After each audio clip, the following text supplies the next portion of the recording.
Hi, Mr. and Mrs. Hill. How are you today? Hello. Good. How are you? I'm glad that you're here today. I'm looking forward to our session. Um, First, I'll start out by um, just letting you tell me a little bit about yourself, and I'll start with you. What exactly are you looking for? What do you want? Just where you work, about your family, Okay. about the two of you. Okay. I work for UNC Rex Healthcare. I have three children. We've been married for 14 years. I have a bachelor's of public health education, and I'm considering going back to get my master's of public health administration. Okay, that's great. Anything else that you would like to share? No. Okay. What about you, Mr. Hill? Um, wow. Um, I, Tim, wow. Uh, Father, husband, hardworking man. Um, I work for FedEx. I have my own business on the side. Um, love doing both. Been married for 14 years. Um, and yeah, just in it to win it. You Okay. know. You say you have a business. What is your business? Yeah, I have a DJing and promotion business on the side. Okay. Yeah, that I just started like maybe like a year and a half ago. Something that I always wanted to do, never done it. Then one day just woke up and just jumped out there and did it, and it grew legs of its own. You know, Right. yeah. Okay. So, what would you say your your presenting problem is? What brings you in today? The ability to effectively communicate to each other, in a productive manner. Okay. And what about you, Miss Hill? I was gonna say communication. Okay. So it seems like that you both um, know that you have a need to communicate better with each other. Absolutely, Okay. absolutely.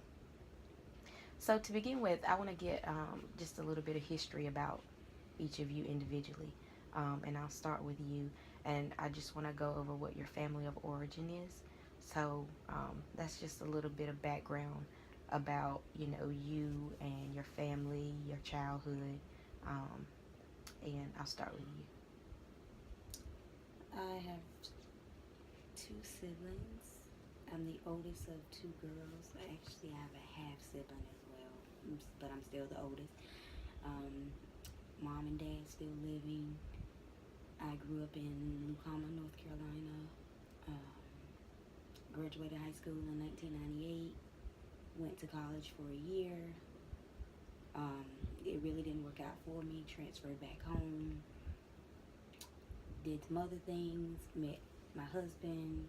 Started a family. Then I went back to school and got my degree. Childhood, growing up, it was pleasant. Um, there were some moments, but everybody has moments in childhood. But for the most part, it was a pleasant childhood. Okay. And how would you say the interaction was with you and your family members um, as far as like communication? Now, are you referring to my family now or my childhood family from my growing up? Growing up, your family of origin.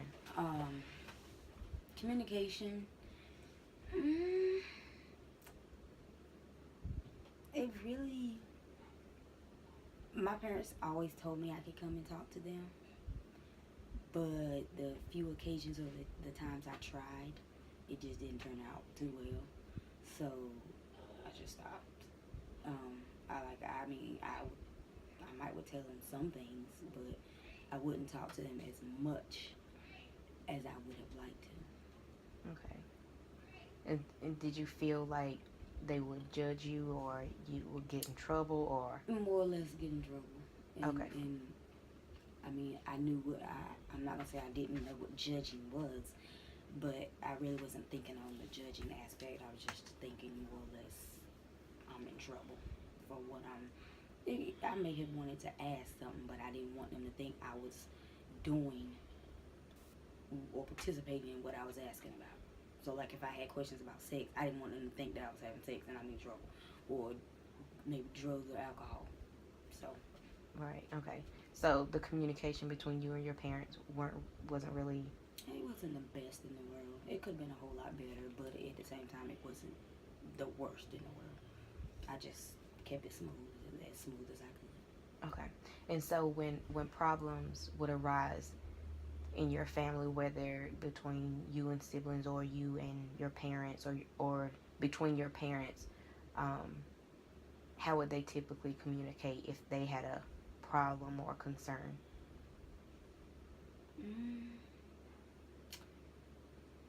if I had a problem with my siblings, I mean, we were just siblings. Like, it wasn't never a problem that I was like, oh my God, I can't deal with this. I have to talk to somebody. It wasn't nothing major like that. Problems with my parents, I was always taught to stay out of grown folks' business, so I really wasn't paying it no mind. Yeah, there were some things that were occurring that I didn't like, but I was only a child or a teenager. What could I do? Right. So it is what it is. Okay. What about you, Mr. Hill? Wow. I grew up in a house full of people first. You know, I was raised by my mother. She was in school and she worked, and I basically stayed home with grandmother, my aunts, and my cousins. So it was just like a full house. It wasn't really any room to notice any void or anything like that. Then when when me and my mother, you know, my mother moved out, and you know, we was basically on our own. I mean, everything was alright. You know, my mother, she took very good care of me or whatever. Um, really too young to really communicate about, you know, anything serious. Then she got married later on. You know, I had a stepdad who really, that's all he was. A step, like, that's it, like nothing more. You know, that's it.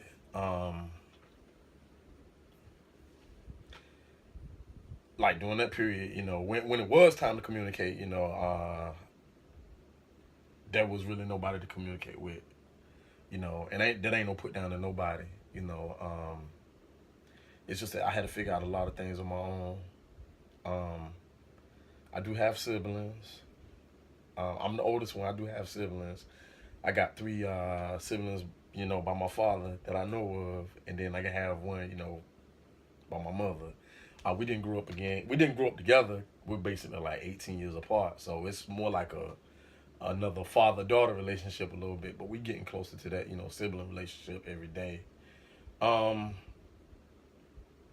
But yeah, that's about it. You know, like just when serious issues came up or anything like that, you know, it's stuff that I really had to figure out, you know, trial and error. Mm-hmm. You know what I'm saying? So. Okay. And so you it seems like you two come from a very different background in terms of your family of origin. Um, but one similarity, it seems like, is the communication that you witnessed or didn't witness growing up. So now in your marriage, you both said that you would like to work on communication.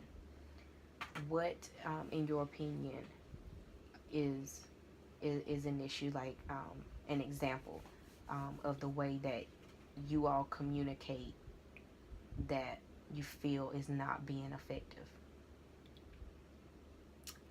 When you don't allow the other person to completely finish their thoughts or opinions or sentences.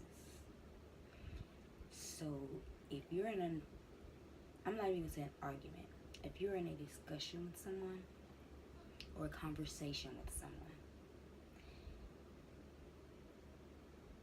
you communicate by listening to what they say and then react. Or you allow them to at least finish what they're saying before you try to say something. You don't just cut them off. Now, I will say this. communicates with other folks. He communicates with other folks very well. He can hold a 1, 2, 3 hour conversation with other people, whether it's on the phone, face to face. He can hold these conversations because I've seen it. I have seen him in other conversations. It doesn't go the same way. That's the issue that I have. So, in listening to her, what did you hear her say? She said that I don't allow her to complete her thoughts. That's the main problem of communication that she has with me. She says that I communicate better with other people than I communicate with her. That's what I heard. Is that what? That's what I said. That's exactly what I said. Yeah, that's accurate. It is accurate? Yeah, that is accurate. Is there a particular reason why? Well, most of the time when I'm talking to other people, it's about common interests and stuff like that. So when you got common interests and you're trying to figure out a common problem, or just things that y'all are working on together, like it's easy to talk about. In most of our conversations, between me and my spouse, it's always conflicting,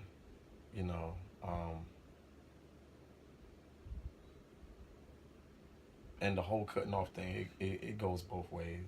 I take responsibility for that. I don't do it intentionally. It's just that,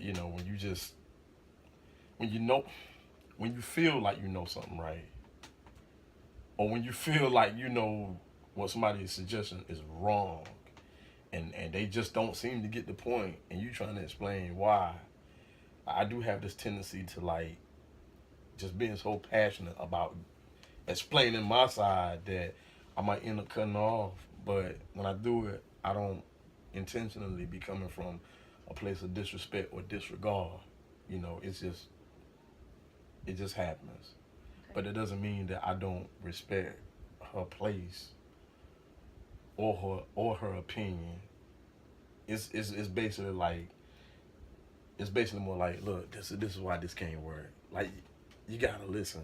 Like, I understand what you're saying, but I've already been. This is where I'm coming from. Most of the time when it's something that I already been through. Mm-hmm. I already know how it's gonna turn out. Mm-hmm. And she can't see it most of the time, but I've already been there. You know what I'm saying? So I know how this gonna turn out, or I've seen it happen to people. But most of the time, I'm coming from a place of experience, so I already know how this gonna turn out. Like, no, this is why we can't do this. You know what I'm saying? Okay. So I see you're making a lot of facial expressions. Did she do this during the time I was explaining myself? She did. Okay. So I want to give you an opportunity to respond to what you heard him say. I did that because I heard him say when he feels like something is right or something should be done this way.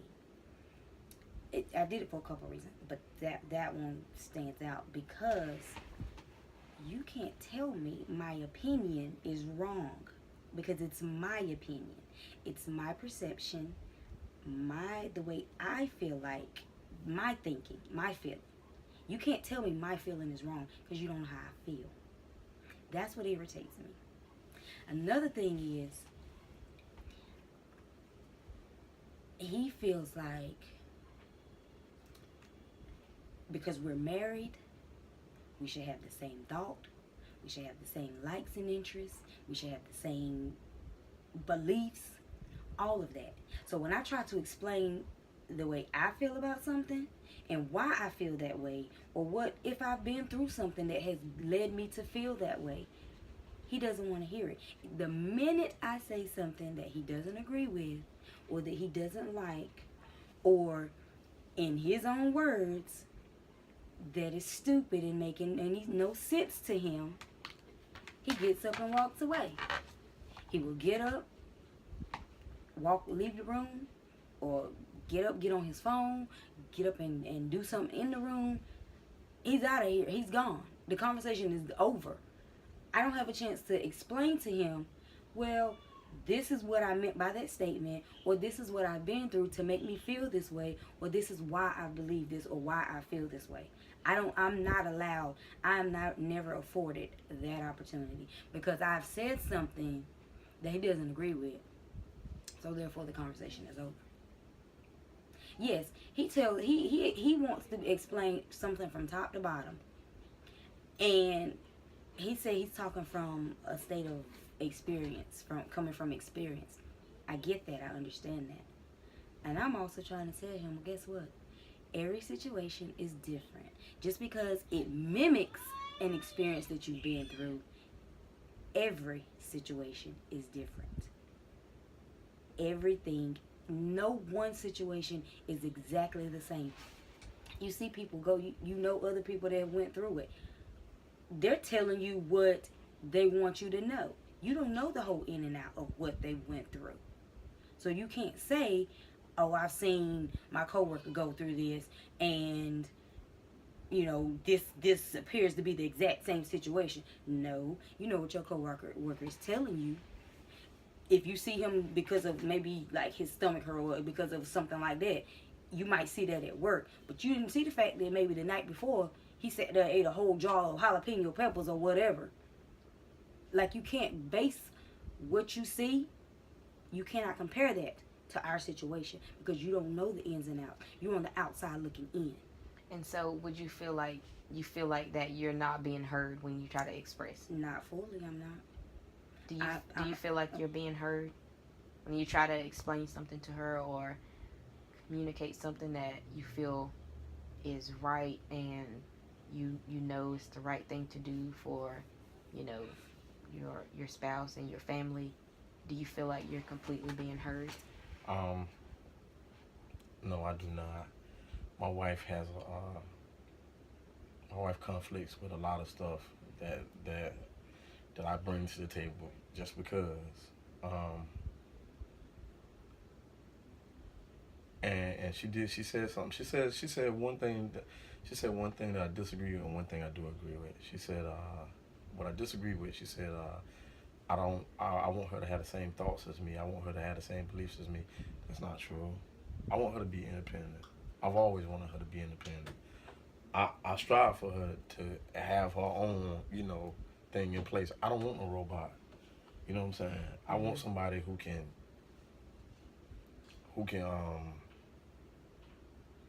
I can't even think of the right terminology right now. But I want somebody who can complement, you know what I'm saying, you know, what I'm doing. It don't mean that you have to be like me, you know what I'm saying, but you know, have a belief. So you basically want her to stand on her own 2 feet, but at the same time join you in what you're trying to do collectively. Trying to get on the same page. Now, what she said that I agree with is, she said I walk away. I walk away when the conversation get to a point where I can't rationalize with her no more. When she get to the point where she ain't even trying to hear what I'm saying no more. She's right there, and now she's mad at the fact that there's a conflict instead of being mad instead of focusing on the conversation we're conflicting about. She's mad at just like a whole nother level now, and she's stuck right there. That's when I get up and walk away. When I be trying to explain something to you, and I'm like, look, here it is, it's laid out, and then the conversation just goes somewhere else. That's when I get up and walk away. So when the conversation, I guess, gets off topic of what the initial concern was presenting about, The topic's still there, but it's like it escalates. It's a lot of yelling going on at this point, Okay. and you know, stuff like that. I walk away. Okay. I get up and I walk away. Do know, you agree with that? Somewhat and somewhat not. That's not when he gets up and walks away. Okay. He get up and walk away. It ain't got to be a point of he's trying to explain and I'm to the point where I just don't want to hear it. No, because for the most part, like I listen to him.